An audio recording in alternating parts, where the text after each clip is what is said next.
बिस्मिल्लाहिर्रहमानिर्रहीम। Dear students, अस्सलाम वालेकुम। दुआ है कि आप सब लोग अल्लाह के फजल व करम से बखैर आफ़ियत हों। आपकी नई क्लास रियल एनालिसिस वन में मैं आपको वेलकम करता हूँ। रियल एनालिसिस वन में आपके लिए इनकरेजिंग चीज़ जो है वो ये है कि आप लोग सारे जो कॉन्सेप्ट्स हैं उनसे किसी न किसी तरह से इससे पहले फेमिलियर हैं।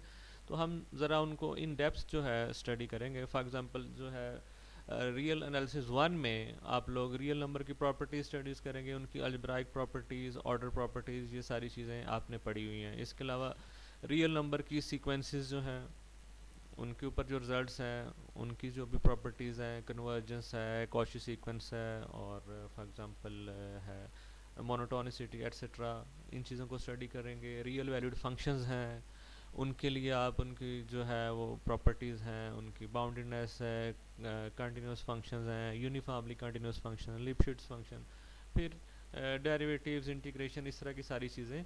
और ये सारे वो कॉन्सेप्ट्स हैं जिनसे आप ऑलरेडी जो है वो फेमिलियर हैं, इसलिए इसमें आपको एक ये कॉन्फिडेंस होना चाहिए कि इंशाल्लाह आप इसको बहुत अच्छा सीख सकेंगे। अब क्योंकि अनलकीली या लकीली, जैसे भी आप इसको कहें, कि ये आपका कोर्स जो है वो ऑनलाइन है, तो इसमें आप पे रिस्पॉन्सिबिलिटी जो है वो बहुत ज़्यादा आ जाएगी। पैटर्न ये होगा कि मैं एक दिन के गैप से एक लेक्चर जो है उसको अपलोड करके उसका लिंक शेयर किया करूँगा। और मैं लेक्चर जो है जो पैटर्न होगा उसमें मंडे को शेयर कर दिया करूँगा, उसके बाद ट्यूसडे को नहीं करूँगा, फिर वेंसडे को, और फिर उसके बाद जो है वो फ्राइडे को। दरमियान में जो टाइम है उसमें किसी भी वक्त आप क्वेश्चन जो है वो पूछ सकते हैं। किसी भी वक्त आप बिल्कुल, आपको ये फ्री है कि आप किसी भी वक्त क्वेश्चन जो है ग्रुप में लिखें। जैसे ही मैं इसको देखूंगा मैं आपको उसका जो है वो रिस्पांस दे दूंगा।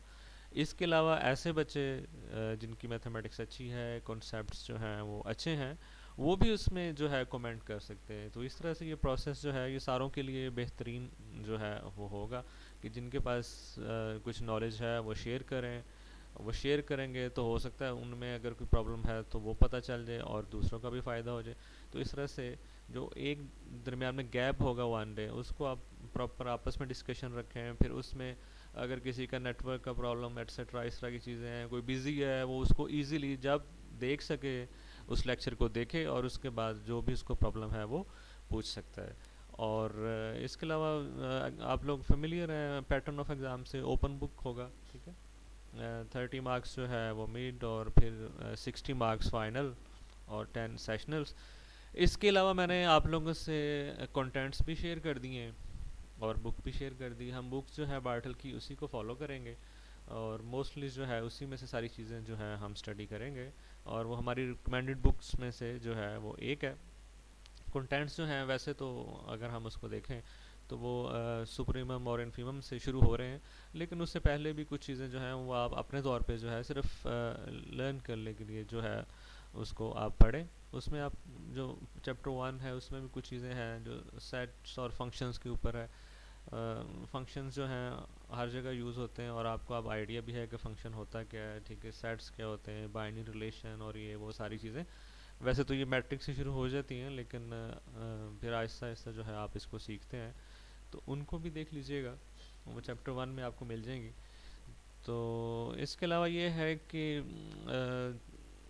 क्योंकि हमने ओपन बुक एग्ज़ाम करना है तो कॉन्सेप्ट्स जो हैं उनको लर्न करने पे आपने जो है वो ज़्यादा जो है वो फोकस करना है। और बाकी जो है पेपर तो सारों के एक जैसे होते हैं, इंशाल्लाह सारे पास भी होंगे।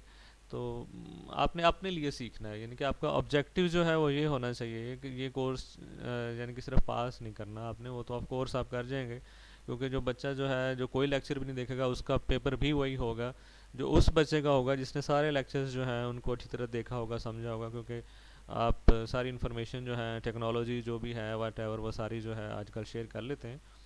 तो लेकिन इसको इस तरह से सीखिएगा कि ये आपके काम आए। कल को आपने कहीं जॉब करनी है, जो भी है मामला, तो आप जाएं तो आपको ये कॉन्सेप्ट्स जो हैं वो आने चाहिए, ताकि आपसे कोई पूछे तो आप बिल्कुल जो है वो ये ना हो कि कोरे हों। तो इस लिहाज से अब आप पे ज़्यादा रिस्पॉन्सिबिलिटी है कि इसको सीखने के लिए आपने अब अपनी पूरी एफर्ट करनी है। क्लास में तो चलो हम किसी को ढीला बच्चा हो उसको पूछते हैं और ज़बरदस्ती इन्वॉल्व कर लेते हैं, वो चलें कुछ ना कुछ वो देखता है, बुक भी खोलता है, और चीज़ों को एक दूसरे से भी आप सुन के भी जो है वो सीखते हैं। लेकिन यहाँ पे अब आपके ऊपर ये बहुत भारी रिस्पॉन्सिबिलिटी है कि खुद से अपनी ज़िम्मेदारी से, कोई आपको पूछने वाला बाउंड करने वाला नहीं है, आपने खुद अपने लिए सीखना है ताकि आप कल को सक्सेसफुल रहें। बाकी हम दुआएं भी साथ हैं आपके, और किसी भी तरह की हेल्प, कोई क्वेश्चन, कोई भी ऐसा मामला हो उसमें भी मैं आपको हर तरह से सपोर्ट करूँगा। अच्छा जी, कंटेंट्स जो है उसको सबसे पहले देखते हैं। हाँ जी, कंटेंट्स जो है उसमें आपका सुप्रीमम एंड इन्फीमम जो है, सबसे पहले यहाँ से हम शुरू करेंगे। हम इसी यानी कि ऑर्डर में चलते जाएंगे। फिर completeness property of real numbers, limits of numerical sequences, limit and continuity, properties of continuous function etcetera. ठीक है जी, ये सारी चीज़ें जो है आप इनसे फेमिलियर हैं। ठीक है, आपको लिमिट और कंटिन्यूटी, आप कैलकुलस में और इस तरह हर जगह जो है आपने इस तरह की चीज़ें अक्सर यूज़ की। लिमिट्स, कंटिन्यूटी, ठीक है जी, कंटिन्यूस फंक्शंस क्या होते हैं, सीक्वेंसेस, पावर सीरीज़, मोस्टली जो है आप इनसे फेमिलियर हैं, इसलिए आपने कॉन्फिडेंस रखना है कि इंशाल्लाह आप इसको बहुत अच्छा जो है वो सीख सकेंगे। ठीक है जी। अच्छा जी, अब बुक की तरफ चलते हैं। बार्टल की बुक है और मैंने उसको शेयर कर दिया हुआ है। तो उसका चैप्टर 2 जो है, अगर यहाँ से आप पढ़ना शुरू करें, जो फर्स्ट चैप्टर है उसमें सेट्स और फंक्शंस, उनसे रिलेटेड काफ़ी इन्फॉर्मेशन है, और आप अपने सीखने के लिए जो है उसको एक विल से जो है वो ज़रूर पढ़ें ताकि आपके वो काम आए। ठीक है जी। अच्छा, ये है आपकी book introduction to real analysis. ठीक है जी, रॉबर्ट बार्टल की है। और इसमें से आपने चैप्टर 1 जो है उसको ज़रूर देखना, कि चैप्टर 1 आपके लिए काफ़ी जो है इंफॉर्मेटिव होगा। और उसमें से आपने जो चीज़ें देखनी हैं वो मैं आपको भी बताता हूँ कि आप उसमें से सेट्स और फंक्शंस, ठीक है, ये सिस्टम ज़रा स्लो है जी। तो ये हैं आपके पास चैप्टर 1 के कंटेंट्स, सेट्स एंड फंक्शंस हैं। मैथमेटिकल इंडक्शन, आप सेट्स से फेमिलियर हैं, आप लोग फंक्शंस से फेमिलियर हैं, उसमें बाइनरी रिलेशन से भी ऑफ कोर्स आप लोग फेमिलियर हैं, मैथमेटिकल इंडक्शन उससे भी फेमिलियर हैं, फाइनाइट और इनफाइनाइट सेट्स, ये सारी चीज़ें जो है आप इनको जानते हैं। ठीक है जी। चैप्टर 2 में भी हमने सुप्रीमम और इन्फीमम से जो है वो शुरू करना है, लेकिन उससे पहले जो है इसमें जैसे आप देख सकते हैं अलजेब्राइक प्रॉपर्टीज़। ठीक है, इसमें आपके पास जैसे एडिशन के लिहाज से वो commutative, associative, identity etcetera, multiplication के लिहाज से फिर प्रॉपर्टीज़, उसके बाद जो है आपके पास के डिस्ट्रीब्यूटिव लॉज एट्सेट्रा। फिर ऑर्डर प्रॉपर्टीज़ आएंगे। रियल नंबर्स जो हैं क्योंकि ऑर्डर में होते हैं दोनों तरफ जो है वो, अगर आप जो है मल्टीप्लाई करें किसी नंबर से तो क्या होगा, अगर वो जो है वो greater than equal to zero है तो ऑर्डर जो है वही रहेगा, और नेगेटिव है तो रिवर्स होगा। डिवीजन ऑर्डर के लिहाज से, फिर आपके पास एडिशन, सब्ट्रैक्शन, इस तरह की सारी चीज़ें जो हैं आपके पास इसमें अलजेब्राइक एंड ऑर्डर प्रॉपर्टीज़ में आ जाएंगी। एब्सोलूट वैल्यू, ठीक है जी, आप इससे फेमिलियर हैं। एब्सोलूट वैल्यू जिसको आप मॉड के तौर पे जानते हैं, ठीक है जी, जिसकी ट्रायंगल इनक्वलिटी भी है, आप से यूज़ करते जाते हैं कि mod of two real numbers, sum of two real numbers, mod of a plus b is less than equal to mod of a plus mod of b। तो ये आपके पास ये सारी चीज़ें आपने देख लेनी है। उसके बाद दरमियान में आपके पास सुप्रीमम का इंट्रोडक्शन आएगा, इन्फीमम का आएगा, और फिर आपके पास ये 2.3 में है कंप्लीटनेस प्रॉपर्टी। ठीक है जी। तो अब हम चैप्टर 2 जो है द रियल नंबर्स, उसकी तरफ जो है वो मूव करते हैं। Okay, this is your chapter 2 the real numbers. ठीक है, इसमें अब सबसे पहले जो प्रॉपर्टीज़ आपने पढ़नी है वो है इसकी अलजेब्राइक प्रॉपर्टीज़, और वो आपके लिए नई नहीं है, आप उसको जानते हैं। जैसे आपके पास ये A1 में जो है एडिशन के लिए कम्यूटेटिव प्रॉपर्टी जो है आपके पास है कि a plus B is equal to B plus A for all real numbers A B, बिल्कुल आप इसको जानते हैं। फिर एसोसिएटिव प्रॉपर्टी है, फिर एग्जिस्टेंस ऑफ एडिटिव आइडेंटिटी है, फिर आपके पास एग्जिस्टेंस ऑफ एडिटिव इनवर्स है। ऐसी मल्टीप्लिकेशन के लिहाज से commutative property, associative property, multiplicative identity, और नॉन ज़ीरो रियल नंबर्स का मल्टीप्लिकेटिव इनवर्स, और फिर डिस्ट्रीब्यूटिव प्रॉपर्टी। ठीक है जी, सही है। और फिर ये एक छोटा सा आपके पास रिजल्ट है, इसको भी पढ़ लेना है कि if z and a are elements in R with z plus a is equal to 0। ठीक है जी, sorry a, z plus a is equal to a, तो यहाँ से जो z है this will be 0। ठीक है जी, इसको आपने प्रॉपर्टीज़ जो ऊपर आपने पढ़ी हैं अलजेब्राइक प्रॉपर्टीज़, उनको यूज़ करते हुए आप इस चीज़ को प्रूव कर सकते हो। तो इसको वैसे फॉर इन्फॉर्मेशन जो है आपने पढ़ लेना है। और सिमिलरली आपके पास फिर रैशनल्स और इरेशनल नंबर्स जो हैं आपके पास, इनकी डेफिनेशंस हैं, ठीक है, आप लोग इनसे फेमिलियर हैं। रैशनल नंबर्स जो हैं उनकी आपको जो है पहचान जो है वो ये है कि अगर वो डेसिमल में है तो आपके पास क्या सूरत हाल होगी, और अगर आपके पास उनको पी ओवर क्यू की फॉर्म में लिखा जा सके तो उनको रैशनल कहते हैं। डेसिमल में या तो आपके पास वो डेसिमल के बाद जो डिजिट्स हैं वो एक सर्टन नंबर के बाद जो है वो आपके पास एंड हो जाए, यानी कि, और या आपके पास जैसे 1/2 है, 0.5 आ गया, बात ख़त्म हो गई, ठीक है जी। और या ऐसी सूरत हाल है जैसे 1/3 है, 0.33333, कि अगर आपके पास पॉइंट के बाद जो फिगर्स आ रही हैं उसमें उनका एक सर्टन ब्लॉक जो है वो रिपीट होना, रीअकर होना शुरू हो जाए, तो ये सारी चीज़ें आपके पास इरेशनल्स जो है उनको इस तरह से पी ओवर क्यू की फॉर्म में नहीं लिखा जा सकेगा। और अगर आपके पास डेसिमल की फॉर्म में है तो कोई ऐसा ब्लॉक नहीं मिलेगा और वो एंड भी नहीं होंगे जो डिजिट्स आपके पॉइंट के बाद हैं, तो डेसिमल के बाद। तो ये सारी चीज़ें आपने इनको जो है वो पढ़ लेना है, ठीक है। बेसिकली यहाँ पे रैशनल नंबर्स के उसने मुझे अभी इसको मूव करते हुए कि रैशनल फ्रॉम रेशियोज, ठीक है जी।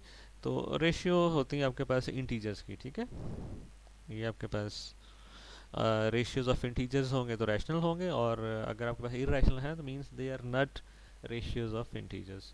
रेशियोज ऑफ इंटीजर जिसको आप पी ओवर क्यू कहते हैं, ठीक है जी, और P and Q R integers, तो वो आपके पास सेट क्यू बनता है जिसको सेट ऑफ रेशनल नंबर्स जो है आप कहते हैं। तो उसी लिहाज से ये वर्ड जो है उसने बड़े अच्छे लिखे हैं, तो इसको आपने खुद से पढ़ लेना है ताकि। अच्छा, नेक्स्ट जो है, there does not exist a rational number R such that R square is equal to 2। अच्छा चलो, ये मैं आपको वैसे समझा दूंगा, करवा दूंगा। तो उसके बाद ऑर्डर प्रॉपर्टीज़ हैं, ये दरमियान में चले आ गया, इसको फिर मैं नेक्स्ट लेक्चर पे आपको ना हैंड रिटन जो है सारा एक्सप्लेन करके समझा दूंगा। तो नेक्स्ट जो है ऑर्डर प्रॉपर्टीज़ हैं। ऑर्डर प्रॉपर्टीज़ में आपके पास ये सारी चीज़ें कि आपके पास there is a non empty subset P of R called the set of positive real number. उसने आर को जो है एक उसका हिस्सा जो है अलहदा कर लिया है, उसका एक सबसेट बना लिया है पी, ठीक है जी, which is of positive real numbers. अब उसके ऊपर उसने अलहदा से प्रॉपर्टीज़ जो है वो सबसे पहले डिस्कस किए हैं कि अगर आपके पास दो पॉजिटिव रियल नंबर्स हैं उनको ऐड करें तो दोबारा से पॉजिटिव रियल नंबर आएगा, प्रोडक्ट लें दोबारा से पॉजिटिव रियल नंबर आएगा, और अगर कोई रियल नंबर ए है then exactly one of the, जिसको आपके पास ट्राइकोटमी प्रॉपर्टी भी कहते हैं, कि किसी भी रियल नंबर के लिए एग्जैक्टली वन जो है आपके पास ट्रू होगा ऑफ द फॉलोइंग, कि या तो वो रियल नंबर ज़ीरो होगा, या वो रियल नंबर पॉजिटिव होगा, या वो रियल नंबर नेगेटिव होगा।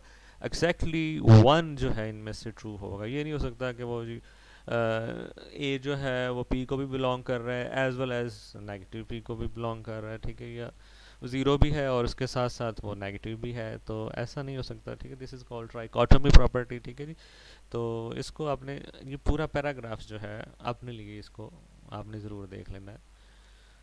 ओके, नेक्स्ट जो है डेफिनेशन, इसको भी आपने पढ़ लेना है।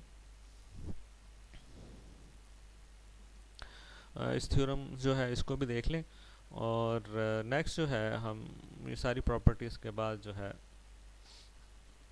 इनक्वालिटीज़ की तरफ चलते हैं, ठीक है जी। आप इनक्वालिटीज़ जो हैं उनको सॉल्व करना जानते हैं। इन सारी प्रॉपर्टीज़ जो हैं ऑर्डर की प्रॉपर्टीज़ और अलजेब्राइक प्रॉपर्टीज़, इनका कम्बिनेशन जो है यहाँ पे आपने यूज़ करना है और आप जो है इनक्वालिटीज़ को सॉल्व कर सकते हैं। जिस तरह उसने आपसे ये एग्जांपल ए में पूछा है कि all those real numbers x जो है you have to find such that 2x plus 3 is less than equal to 6। तो आपने अब यहाँ पे ऑर्डर प्रॉपर्टीज़ और अलजेब्राइक प्रॉपर्टीज़ जो है उनको यूज़ करना है, और आपके पास x जो है वो सारे रियल नंबर्स आ जाएंगे जिनके लिए ये वाली इनक्वालिटीज़ जो है वो ट्रू होगी, and that is negative infinity to 3/2 closed, ठीक है जी। तो ये आपके पास सेट बन जाएगा जिनके लिए आपका ये गिवन रिलेशन जो है ये वाला ये ट्रू होगा। तो इस तरह से आपने ये सारी एग्जांपल्स देख लेनी है। अब जो है हम अपना जो है कंटेंट्स जो है उनकी तरफ चलते हैं। ये इनक्वालिटीज़ जो है ये आप कर सकते हैं और आपने इसको खुद से सारी चीज़ें जो है कर लेनी है, बल्कि इन रिटर्न फॉर्म जो है इसको आपने सबमिट कर। ये बर्नौलीज इनक्वालिटी है, इसको भी आपने एमसीक्यूज़ वगैरह के लिहाज से भी याद रखना है, और वैसे भी इसको आपने ध्यान से पढ़ लेना है कि इसको इंडक्शन से, मैथमेटिकल इंडक्शन से प्रूव किया हुआ है, और इंडक्शन से आप बिल्कुल फेमिलियर है। If x is greater than -1, then 1 plus x raised to the power n is greater than or equal to 1 plus nx for all n from the set of natural numbers। ठीक है, natural numbers आपको पता है, आप उनसे familiar हैं, तो उसको आपने मैथमेटिकल इंडक्शन से प्रूव करना है। n जो है उसको 1 लगा के देखना है, जब आप n 1 लगाएंगे तो इक्वलिटी होल्ड कर जाएगी, 1 plus X will be equal to 1 plus X. फिर आपने अज्यूम कर लेना है कि किसी k के ऊपर जो है ये ट्रू है, और फिर k+1 के लिए उसको प्रूव कर देना है। जैसे कि k+1 को उसने k के लिए और 1 पावर जो है उसको अलहदा कर लिया, और ये चीज़ ट्रू है, ये आपकी सपोजिशन के लिहाज से, या 1 plus X raise to the power k जो है उसको आप लिख सकते हैं greater than equal to 1 plus K X. तो इस साइड को आपने उससे छोटे नंबर्स जो है रियल नंबर उससे रिप्लेस कर दिया। ठीक है, तो ये यहाँ पे ऑर्डर क्रिएट हो गया है। और उसके बाद जब आपने इसको जो है वो मल्टीप्लाई किया तो आपके पास ये आ गया 1 प्लस k+1 प्लस एक्स और प्लस के एक्स के। अब इसको आपने ड्रॉप करना है। ठीक है जी, अब आपके पास ये k जो है, आपके पास ये वाला, ये क्या है जी, this is a natural number. ठीक है जी, k जो है एनी नेचुरल नंबर, यहाँ पे दरमियान में ये लिखा होगा, ये 4 से आगे, for k belong to natural number है, it means that it is either 1 और ग्रेटर देन 1। ठीक है जी, सेट ऑफ नेचुरल नंबर्स। यहाँ पे एक स्केयर है रियल नंबर का, तो x कुछ भी हो, ठीक है जी, यहाँ पे किसी भी तरह का x हो, बल्कि आपके पास उसके ऊपर भी कंडीशन है। इस कंडीशन को अगर देख लें कि x इज़ ग्रेटर देन -1, ठीक है जी, तो ये एज अ होल जब उसका स्केयर लिया जाएगा तो ये एक पॉजिटिव रियल नंबर बन जाएगा जो इस साइड पे ऐड हो रहा है। तो इस साइड में से जब इसको ड्रॉप किया जाएगा तो जो बाकी बचेगा वो फर्दर लेस हो जाएगा, तो दिस इज़ फर्दर लेस। ठीक है जी, इसमें से इसको आपने ड्रॉप किया है, तो इस तरह से k+1 की फॉर्म में आपके पास रिजल्ट आ गया। यहाँ पे k+1 आया, और ऐसे ही x के साथ भी k+1 आ गया, बिल्कुल जैसे यहाँ पे n था और यहाँ पे n था। तो इस तरह से आपने इसको प्रूव कर दिया। तो इसके अलावा आपने इसको और भी जो चीज़ कोई मिले उसको देख लेना इसमें से। तो नेक्स्ट जो है इसमें जो मैंने आपको करके देना है वो है कि आपके पास ऐसा कोई रैशनल नंबर नहीं है कि जिसका स्केयर जो है अगर आप लें तो वो 2 आ जाए। ठीक है जी, ये आपने दरमियान में कहीं आया था, चलें उसको बाद में।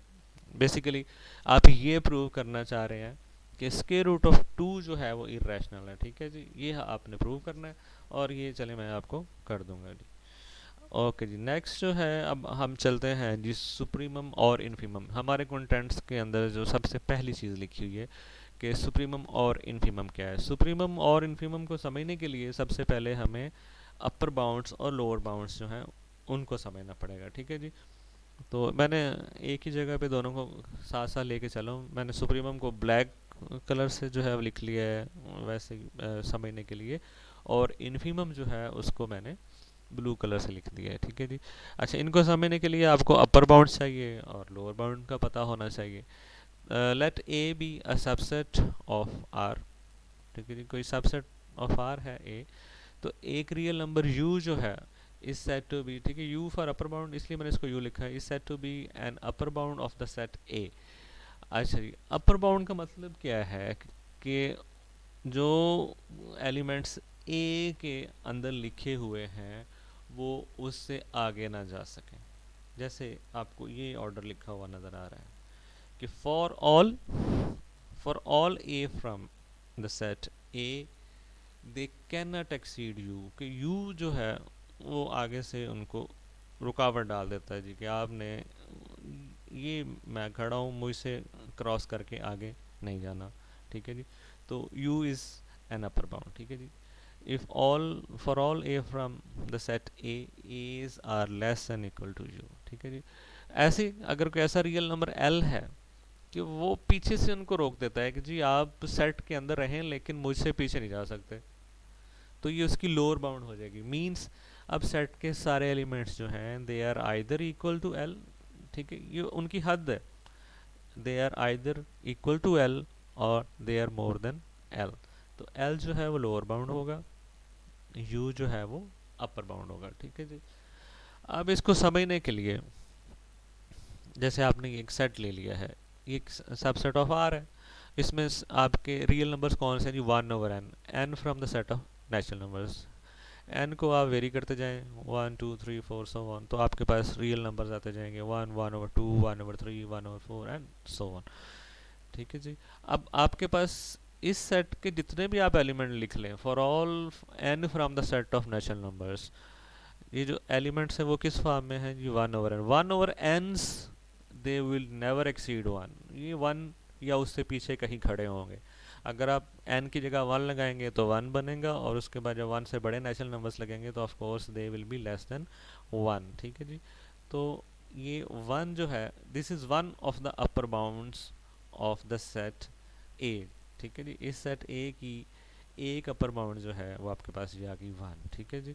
ऐसे ही अब कोई भी नेचुरल नंबर नीचे लगा दें, 1/n's they will never be less than 0, they will remain greater than 0, 0 भी नहीं आएंगे और 0 से लेस भी नहीं आएंगे। तो 0 जो है उसने लोअर साइड से इनको जो है वो फुल स्टॉप लगा दिया कि भाई यहाँ तक आप आ सकते हैं, ठीक है, मुझे क्रॉस नहीं कर सकते। तो 0 जो है इनकी एक लोअर बाउंड है। ठीक है, लोअर बाउंड्स बहुत सारी हो सकती हैं, अपर बाउंड्स भी बहुत सारी हो सकती हैं। तो इस तरह से 1 is an upper bound of A and 0 is a lower bound of A. ठीक है जी।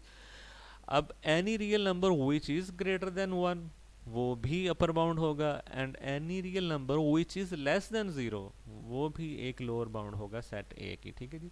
तो बहुत सारी अनकाउंटेबली मैनी। ठीक है जी। चलें, ये बाद में अभी मुझे याद आ गया कि हम काउंटेबल और अनकाउंटेबल सेट्स जो है इनकी बात भी बाद में कर लेंगे। ठीक है। तो अनकाउंटेबली मैनी जो हैं आपके पास इसकी अपर बाउंड्स और लोअर बाउंड्स आ गई। तो अगर मैं सारी अपर बाउंड्स को एक जगह लिखूं, तो ए की जो अपर बाउंड्स हैं वो ये सारी हैं, 1 और उससे ऑनवर्ड जितने भी रियल नंबर हैं। ठीक है। इन्फिनिटी जो है this is not part of R. ठीक है जी, ये आपने याद रखना है। ठीक है, जब भी आर को आप लिखेंगे तो this will be negative infinity, open to infinity, these are two symbols. ठीक है। तो आपका क्लोज 1 से लेके इन्फिनिटी ओपन तक, तो ये सारे जो हैं आपके पास अपर बाउंड्स हैं ए के। ऐसी अगर आप set of all lower bounds of A लिखेंगे तो it will be close from 0 and open from negative infinity. ये सारे रियल नंबर्स जो यहाँ पे पड़े हैं ये सारे उसकी लोअर बाउंड्स हैं, ये सारी उसकी अपर बाउंड्स हैं। ठीक है, ये दोबारा से देख लें। You upper bound, if for all elements of the set A these A's are less than equal to U, and L will be lower bound if for all elements of A capital set जो है आपका और small जो है उसके members हैं they are greater than equal to L। तो इस तरह से आपके पास ये सारी अपर बाउंड्स आ गई ए की, ये ब्लू में जो लिखी हुई है सारी लोअर बाउंड्स आ गई। ठीक है जी। तो सबसे पहले तो एक चीज़ यहाँ पे इसके साथ ही इसको भी क्लियर करते जाएं कि किसी सेट की अपर बाउंड्स या लोअर बाउंड्स, ठीक है, बहुत सारी हो सकती हैं। कोई ऐसा नहीं कि किसी सेट की यूनिक अपर बाउंड हो या यूनिक लोअर बाउंड हो, ऐसी कोई रिस्ट्रिक्शन नहीं है। बहुत सारी अपर बाउंड्स हो सकती हैं, बहुत सारी लोअर बाउंड्स हो सकती हैं।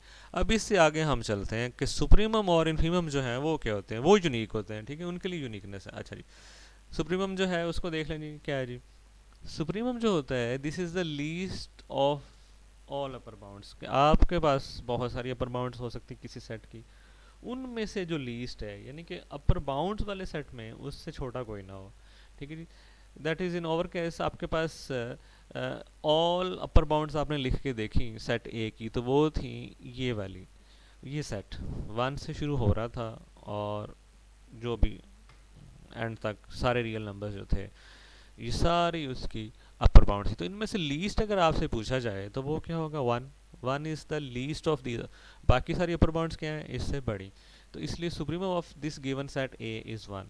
ऐसे ही इन्फीमम जो है वो क्या है जी, ग्रेटेस्ट ऑफ लोअर बाउंड्स। ठीक है जी, कि लोअर बाउंड्स में उससे बड़ी लोअर बाउंड कोई ना हो। फॉर एग्जांपल आपने जो एग्जांपल अभी देखी उसमें आपने क्या किया था जी, कि जो सेट गिवन था ये वाला आपके पास, इसकी लोअर बाउंड्स आपने एक जगह रिकॉर्ड की तो वो ये आई थी। ठीक है जी। अब इनमें से सबसे बड़ी लोअर बाउंड कौन सी होगी जो एक्सट्रीम राइट पे है, और वो कौन सी है, ज़ीरो।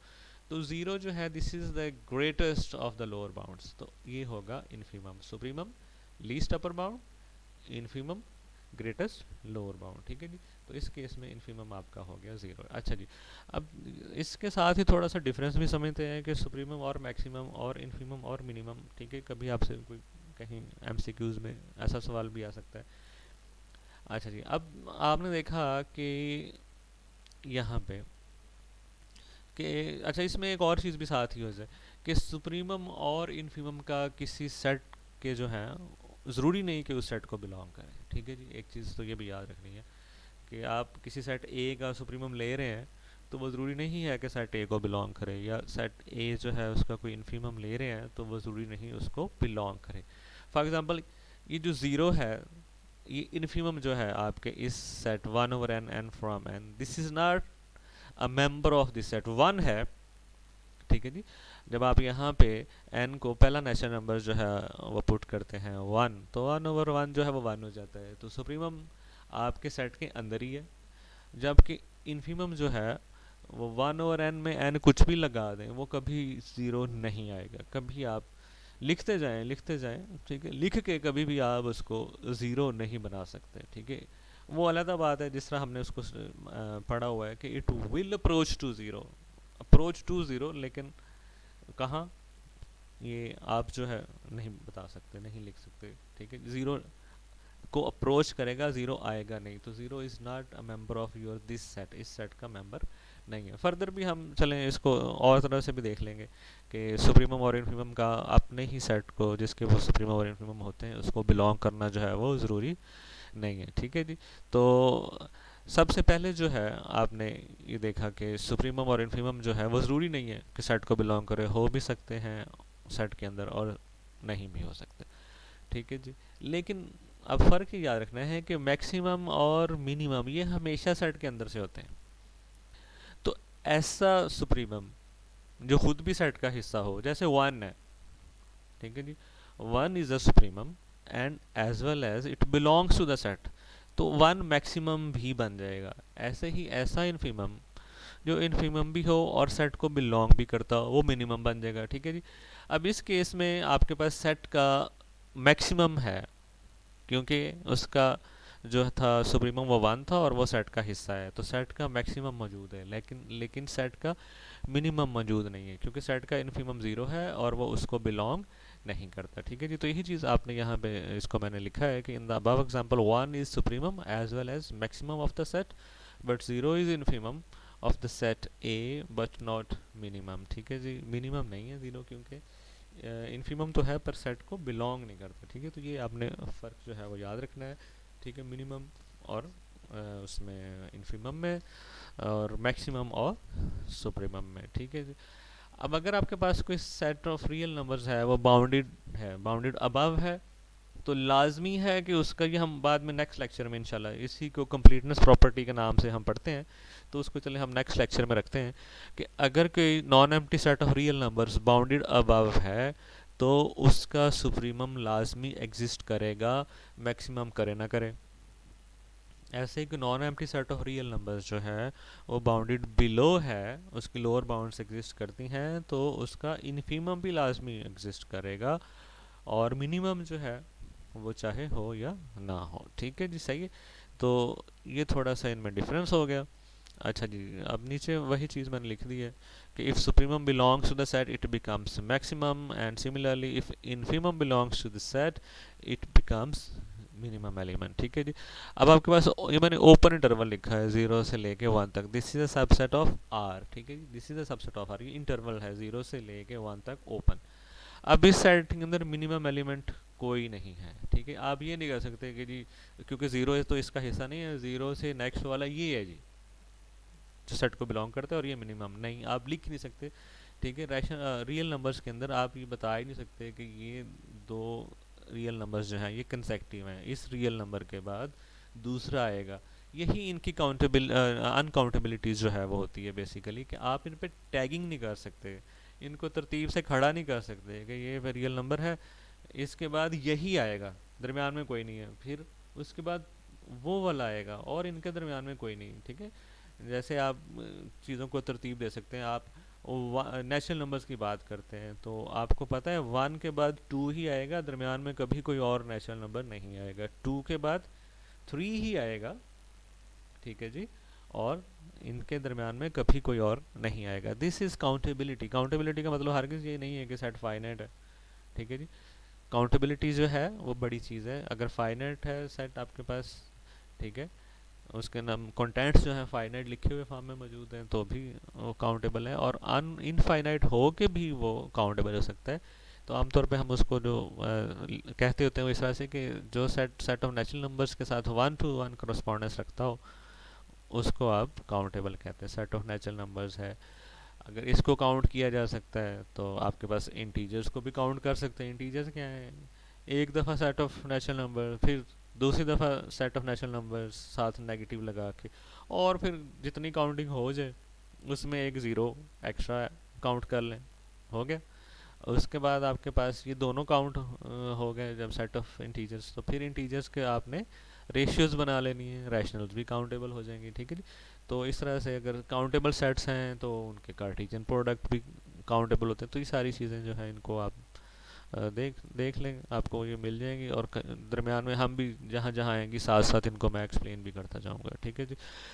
अच्छा, हम बात कर रहे थे कि जो ओपन इंटरवल है 0 1, ठीक है जी, इसके अंदर ना तो मिनिमम है ना ही मैक्सिमम है, लेकिन इसका इन्फिमम क्या है? 0, और इसका सुप्रीमम क्या है? 1, ठीक है जी। ऐसे ही आपके पास क्लोज इंटरवल 0 1 है, इसका भी इन्फिमम 0 है और सुप्रीमम 1 है, लेकिन इसका जो 0 है वो मिनिमम भी है, और 1 जो है वो इसका मैक्सिमम भी है, ठीक है जी। तो इसको आप यहाँ तक रखिएगा। नेक्स्ट इंशाल्लाह एक तो मैं आपको प्रूव करके दूंगा कि square root of 2 is irrational, उसका प्रूफ इंशाल्लाह मैं आप क्योंकि अब ऑनलाइन पढ़ाना है तो उसको मैं लिख लूँगा बाई हैंड्स, ताकि वो ज़्यादा अंडरस्टैंडेबल वे में हो जाएगा। और इसके अलावा हम कंप्लीटनेस प्रॉपर्टी और उससे रिलेटेड अगर कोई रिजल्ट्स वगैरह होंगे तो इंशाल्लाह नेक्स्ट लेक्चर में हम उसको करेंगे। तो आप लोग अपने पैटर्न के तौर पे अपनी अटेंडेंस जो है, जिस तरह आप ग्रुप में या जैसे सी आर्स और जी आर्स, उनसे मैं रिक्वेस्ट करूँगा कि आप शीट्स बनाते जाएं, उसके ऊपर बच्चों की अटेंडेंस जो है वो रिकॉर्ड करते जाएं, ठीक है। और उसमें ऑलमोस्ट सारे ही उसमें प्रेजेंट हुआ करेंगे, उसमें ऐसा मसला कोई नहीं है, लेकिन फॉर्मेलिटी के तौर पे कागज़ पे उसको बना लीजिएगा। और इंशाल्लाह अब नेक्स्ट लेक्चर जो है मैं फ्राइडे को कर दूंगा अपलोड, और फिर दरमियान में हो सकता है मैं, क्योंकि इस वीक में मैं 3 पूरे करना चाहता हूँ, तो हो सकता है सैटरडे को भी मैं कोई कर दूँ। लेकिन पैटर्न यही रहेगा कि मंडे के बाद फिर वेंसडे और फिर फ्राइडे, और दरमियान में आपके पास जो टाइम है फ्री उसमें आप इसको सुने, इसको समझें, कोई भी इसमें उलझन है, एम्बिग्विटी है, मुझसे पूछें, ठीक है। आप किसी भी वक्त पूछ सकते हैं क्वेश्चन, आप बेशक रात को पूछें, लेकिन मैं जब उसे देखूंगा तो मैं उसको रिस्पांस दे दूंगा, ठीक है जी। अल्लाह पाक आपको अपने हिफ्ज़ व अमान में रखे जी। आप लोग मेहनत करें, कामयाब हों, और अल्लाह हाफिज़ जी।